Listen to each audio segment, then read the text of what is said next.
வணக்கம். நம்ம சேனலில் இன்று தட்டைப்பயிறு பற்றி விளக்கம் கொடுக்க உள்ளேன். தட்டைப்பயிறு என்பது ஒரு கொடி வகையை சார்ந்த ஒரு பயிறு வகை ஆகும். இதில் அதிக புரதம் உள்ளது. இது தாவர புரதம் அதிகமாக இருக்கிறது. இதனுடைய சத்துக்கள் என்று எடுத்துக்கொண்டோமானால் நார் சத்து, புரதம், சிங்க், இரும்பு சத்து, மெக்னீசியம், பொட்டாசியம் முதலியவையும், விட்டமின் ஏ, பி, சி முதலியவையும் உள்ளன. இதை பயன்படுத்தும் பொழுது ஆன்டி ஆக்சிடென்ட் இருக்கிறது. அதனால் நோய் எதிர்ப்பு சக்தி அதிகமாக உள்ளது.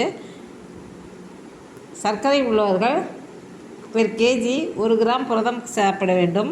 ஆகவே தினம் ஒரு 50 கிராம் ஊற வைத்து இதை நன்றாக அவித்து சுண்டலாக சாப்பிடலாம். சுண்டல் செய்யும் முறையும் குழம்பு செய்யும் முறையும் அடுத்த பதிவில் பதிவிடுகிறேன். மேலும் இதை கிளைசிமிக் இண்டெக்ஸ் மிகவும் குறைவு. ஆகவே இதை சாப்பிடும் பொழுது எல்டிஎல் குறைந்து ஹெச்டிஎல் அதிகரிக்கும். இதயம் பலம் பெறும். ப்ரீபயாட்டிக் இருப்பதால் ஜீரண மண்டலம் சீராக இயங்கவும் செயல்படவும் பயன்படும். இதை பயன்படுத்தி பயனடைவீர்.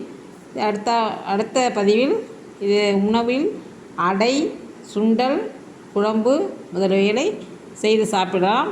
அடுத்த பதிவில் இதெல்லாம் வரிசையாக போடுகிறேன். இதை பயன்படுத்தி பயனடைவீர். நன்றி.